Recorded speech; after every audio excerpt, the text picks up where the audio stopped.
अनर्गल बातें पिछले एक साल से ये कर रहे हैं और एक तथाकथित एसआईटी की एक तथाकथित रिपोर्ट भी सामने रखी है। ये जानते हैं कि इनके और इनके परिवार के ऊपर जो गंभीर भ्रष्टाचार के सबूतों के साथ आरोप लगे हैं, 1.5 लाख एकड़ जमीन कैसे इन्होंने मोदी जी के साथियों को दी और इनके अपने परिवार ने कितनी जमीन ले ली, ऐसे अनेक भ्रष्टाचार के आरोप, उनसे बचने के लिए अब ये सबका ध्यान बटा रहे हैं। एक ऐसे परिवार पर आरोप लगा रहे हैं जिस परिवार के हमारे स्वर्गीय गोगोई साहब आधुनिक असम के निर्माता हैं, उनका ही अपमान नहीं है, ये अहोम के एक एक नागरिक को चोट पहुंची है। इस तरह के जो आरोप उन्होंने लगाए हैं, इन आरोपों का राजनीतिक जवाब भरपूर दिया जाएगा, कानूनी जवाब भरपूर दिया जाएगा और ये व्यक्ति बहुत जल्दी आपको जेल की सलाखों के पीछे मिलेगा। मोहन भागवत कह रहे हैं कि मोहन भागवत जी ने कहा है मुंबई में कि वीर सावरकर को भारत रत्न सरकार क्यों नहीं दे रही, अगर हम उस पैनल में होते। अरे वो खुद ले लेना भारत रत्न। एक ऐसा संगठन जिसको अपने आप को पंजीकृत कराने की ताकत नहीं है, हिम्मत नहीं है, एक ऐसा संगठन जिसका राष्ट्र निर्माण में कोई योगदान नहीं रहा है, जब से इनका इतिहास शुरू हुआ है तब से गद्दारी का इतिहास है। इस व्यक्ति को आप सुनते क्यों हैं, मुझे ये नहीं समझ में आता। रही बात सावरकर की, तो अब माफी मांगने वालों को भारत रत्न मिलेगा, तो आप सोचिए जो लाखों लोग भारत की आजादी के लिए जिन्होंने अपनी कुर्बानी दी, उनकी आत्मा पर क्या गुजरेगी। पीयूष गोयल कह रहे हैं कि मेरे सामने प्रधानमंत्री को घेरा गया। देखिए, जो प्रधानमंत्री साथ ही सांसदों से डर जाए, तो लोकतंत्र में उस व्यक्ति की जगह ही नहीं है। महिलाओं से डर रहे हैं और ऐसी ऐसी बातें कर रहे हैं कि महिलाएं दांत से काट के कहीं उन पर हमला कर दें। शर्म आनी चाहिए प्रधानमंत्री को और पीयूष गोयल को कि इस देश की चुनी हुई सांसदों के खिलाफ इस तरह की बातें करते हैं। ये इनकी मानसिकता दर्शाता है। सही बात यह है कि ये सवालों से डरते हैं।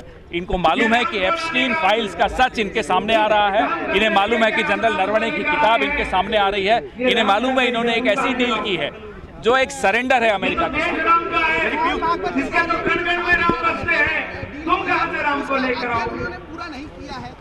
वो कर भी लेंगे तो क्या तोप चला लेंगे। जो किसान है वो जानता है उसके साथ कितना बड़ा धोखा हुआ है। मोहन भागवत की इंतजार नहीं कर रहा है इस देश में कोई भी। उन्हें लगता है कि कोई उनकी इंतजार कर रहा है। इस देश का किसान परेशान है, हैरान है इस डील से। अरे लिस्ट तो बताइए कि आप 0% लगाएंगे और अमेरिका 18% लगाएगा। आप 500 बिलियन अगले 5 साल में सामान खरीदेंगे, 500 बिलियन डॉलर का। एक सेकंड, और अमेरिका आपसे क्या खरीदेगा? लिस्ट तो सामने करिए। ये डर डर के क्या बात करते हैं, और डील की सारी घोषणा अमेरिका से होती है। क्यों आप नहीं कर सकते?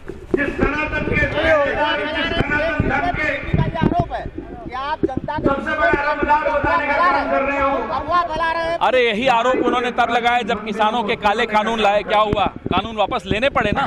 यही आरोप तब लगाया जब भूमि अधिग्रहण का काम किया इन्होंने, वो भी वापस लेना पड़ा। जहां हम खड़े हैं यहाँ बगल में वरुणा नदी की हालत देखिए, वहां गंगा की हालत देखिए, ये तो सबके सामने है। ये गुमराह करने की तो बात नहीं है। मणिकर्णिका घाट की हालत देखिए, ये सबके सामने है। इसमें गुमराह करने की क्या बात? कौन सी खूबी के लिए, कौन सी खूबी के लिए? भारत को और पाकिस्तान का बंटवारा कराने के लिए कि उन्होंने पहले देश के अंदर द्विराष्ट्र की जो परिभाषा दी थी वो पहले सावरकर साहब ने दी थी। हिंदुस्तान पाकिस्तान का बंटवारा कराने की जो नींव रखी थी वो उन्होंने रखी थी। बनारस में 9,000 मुस्लिम कह रहे हैं कि गोगिया जी जो हैं वो पाकिस्तान एजेंट से मिले हुए हैं। तो प्रधानमंत्री जी से सवाल करेंगे। प्रधानमंत्री जी ने बिना प्रोटोकॉल के सीधा लैंड, प्राइम मिनिस्टर ने अपना प्लेन क्यों लैंड किया था और क्यों नवाज शरीफ के घर के ऊपर उनकी मां के पैर छू करके बिरयानी खा कर आए थे? अब हम बता रहे हैं ना आपको। प्राइम मिनिस्टर से सवाल पूछिए, वो बिना प्रोटोकॉल के क्यों गए थे पाकिस्तान? भागवत जी ने ये भी कहा है कि जो पॉपुलेशन की डायनामिक्स चेंज हो गई है और इसके लिए जो मोदी सरकार के प्रयास है वो अपर्याप्त है, ये कहीं ना कहीं मान रहे हैं। क्या डेमोग्राफी चेंज हो गई? उसके आंकड़े बताइए, कहीं ना कहीं वो उसके आंकड़े बताइए ना, उसके आंकड़े बताइए ना। संसद में क्या प्रधानमंत्री को खतरा है? अगर देश का प्रधानमंत्री संसद के अंदर ही अपने ऊपर खतरा महसूस कर रहा है, तो उससे ज्यादा कमजोर प्रधानमंत्री कोई देश में आया नहीं है, इसलिए उसे इस्तीफा दे देना भागवत जी का क्या कहना है? बीजेपी के मंत्री द्वारा वोट जिहाद की बातें की जा रही है कि वोट जिहाद किया जा रहा है। भागवत जी का ये कहना है कि नरेंद्र मोदी आरएसएस के सदस्य नहीं है, ये बयान इस तरह के अभी आ रहे हैं। ये तो वो जाने वोट इनका जिहाद बताया जा रहा है। देखिए, पूरी तरीके से हम लोग एकदम तैयार हैं। 2027 कांग्रेस मजबूती से आगे बढ़ रही है और हमारा ये 5वां संविधान संवाद हुआ है। सीतापुर, लखनऊ, आगरा, सोनभद्र और अब आज बनारस और आगे अभी अलीगढ़ में होने जा रहा है और सहारनपुर से लेकर पूरे प्रदेश में, और इसका समापन हम रमाबाई मैदान में करेंगे, जहां लाखों की संख्या में हमारा उत्तर प्रदेश का कार्यकर्ता रहेगा। और इस भाजपा सरकार को उखाड़ कर फेंकना है, जो अत्याचार अन्याय करने वाली, जो काशी को बर्बाद करने वाली है। बगल में देखिए, ये हमारे जीवनदायिनी हमारी वरुणा मैया, ये आज पूरी तरीके से सारे अधिकारियों का घर यही है। कमिश्नर से लेके डीएम से लेके सारे पुलिस अधिकारी, सबके घर के मलजल इसमें गिर रहे हैं। आप देखिए उठाकर, ये पूरी तरीके से ये गंदी हो गई और पूरी तरीके से आज ये बनारस में ये बर्बाद, मोदी के रहते सारी चीजें बर्बाद हो गई। निश्चित तौर से पूरी तरीके से देश के सामने आ गया और उसमें मोदी जी से लेकर तमाम बड़े बड़े लोग हैं, जो सारी चीजें जनता के सामने आ गई और कौन लोग उसमें शामिल हैं और किस तरीके से देश को बर्बाद किया, सामने चीजें हैं। नरेंद्र सरेंडर हो गए।